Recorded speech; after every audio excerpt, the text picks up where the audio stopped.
Let's bring in national rivals analyst Adam Gorney, West Coast guy out in California. Big addition to this show. We've been missing that West Coast flair. Adam, welcome to the Inside Scoop. Happy to be here, Josh. Absolutely. All right. First time you're on the show, so let's get right into it. Put you on the hot seat. Let's talk about your June winners. I saw it posted on X, and I saw Alabama at the top, and I was like, wow, I don't know if I'd have Alabama number one. Then I realized it was alphabetical. So we're going to have you on, and I want you to put it in ascending order. Let's get your top three. Who would be your top three winners of the month of June?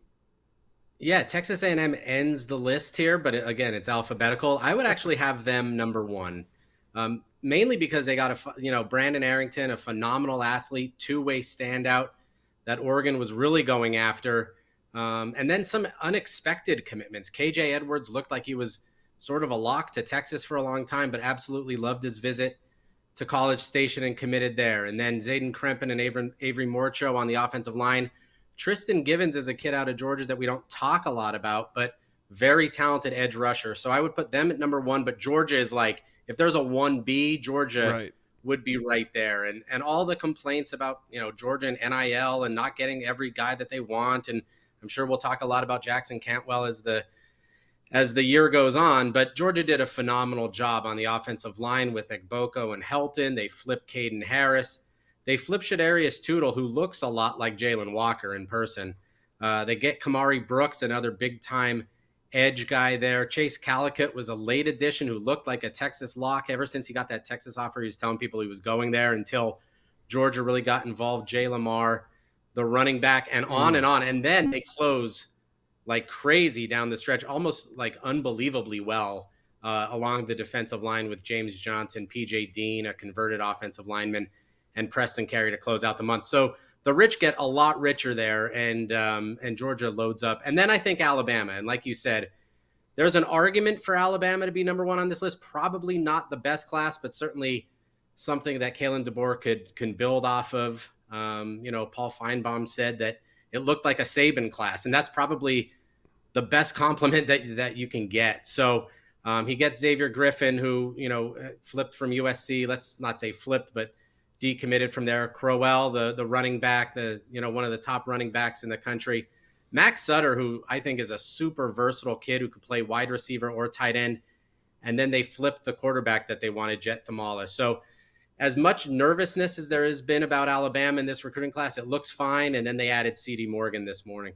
I know. How about that? Yeah. And when we talk about Alabama, I mean, that story isn't done being written yet. They just land C.D. Morgan. They're in line for possibly Jaira Edwards in a couple days, so they could be adding their fifth 5-star to this class. Want to talk a little bit more about the first half of this cycle. You've just joined the team here at On3/Rivals, but you've been covering recruiting for a long time, and you've been covering this entire cycle. So what was maybe the biggest recruitment of the first half of the cycle so far? Yeah, I'm going to start at number one, and I know that can kind of be an easy out, but Jackson Cantwell looked almost solidified to Georgia. That looked like it was a lock. It looked like it was done. Then he hires Drew Rosenhaus, and things got a lot more interesting, and he goes to Miami. And, Cantwell has talked about that it wasn't all about money and all of those things, and I believe him. It wasn't all about money, but it certainly was about money. And then his relationship with Mario Cristobal and Alex Mirabal down there with the Hurricanes. I think that was the biggest surprise and something that really kind of stood out early on in terms of just how impactful NIL is going to be in recruiting, how it has been, and how Kirby Smart is going to look at NIL and not just pony up the biggest dollars to get everybody. So I don't know if that will change, if he'll change his mind as things move forward, if Cantwell was a little bit of a tipping point for him. But he's recruiting very, very well. He's getting a lot of hungry guys there, but I think Cantwell going to Miami instead of Georgia was definitely the biggest so far. Yeah. Especially after seeing Cantwell and Jared Curtis hanging out that weekend right before Cantwell came off the board. I mean, they looked like they were getting fitted for dorm rooms in Athens at the moment. So just kind of crazy to see it all happen. I mean, it doesn't shock me that Miami is the destination, like you said. Mario Cristobal and what that staff does with developing offensive linemen, I mean, it's no surprise, but if you followed the visits like normal recruiting used to be 10 years ago, it would have aligned with Georgia, but this is not normal recruiting. We're in a whole new era of NIL. So that being said, what recruitment or recruitments are you looking for in this second half of the cycle? Yeah, it's going to be interesting. A lot of them are coming off the board in this July 4th area. And as I try to shove a cheeseburger into my face, I'll be writing a lot and trying to talk to my kids on July 4th, watching the fireworks. But there are a few that are interesting in the top 10 here. I think Tristan Keys is very interesting. It seems like he's flirting big time with a lot of other programs. Lamar Brown is a kid who literally goes to school on LSU's campus, and he might turn them down. Just how LSU has handled in-state recruiting will be interesting to watch. I think that's going to be a big one. And then there's going to be surprises. Does a quarterback flip? It looks unlikely right now, but whenever that happens, something always crazy happens. And does Keyshawn Henderson stay committed to Houston? Does Ryder Lyons after his 1-year mission play at BYU? He told me that Joe Sloan, he had the best relationship with him, and if he gets a head coaching job somewhere, that could make things very, very interesting there. So even past this recruiting cycle, there are going to be kids that we're going to be watching. Those are some of the ones that are definitely at the top of the list. Oh, yeah.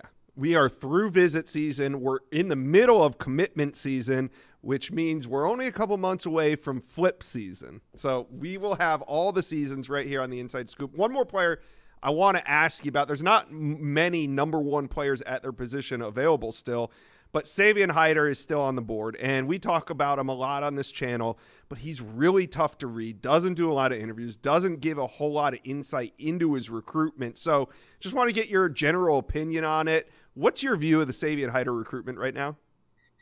Yeah, Savion Hiter has done the classic thing, talk early and then disappear late. I mean, that has been the trend in recruiting for many years, NIL or not.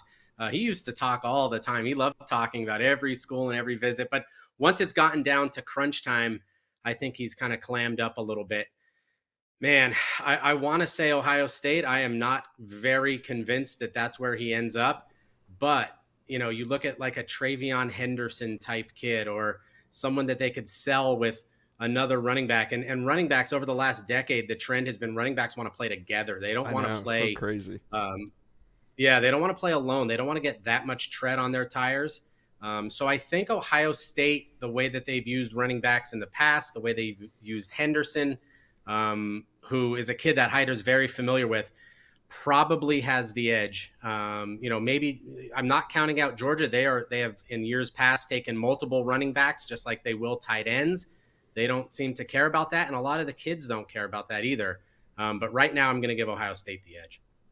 All right, Adam Gorney. We are rivals, teammates now. We appreciate you coming on the channel. We're going to have a whole lot more Adam Gorney as this cycle wears on. We appreciate you stopping by the Inside Scoop today. All right. Thanks, Josh.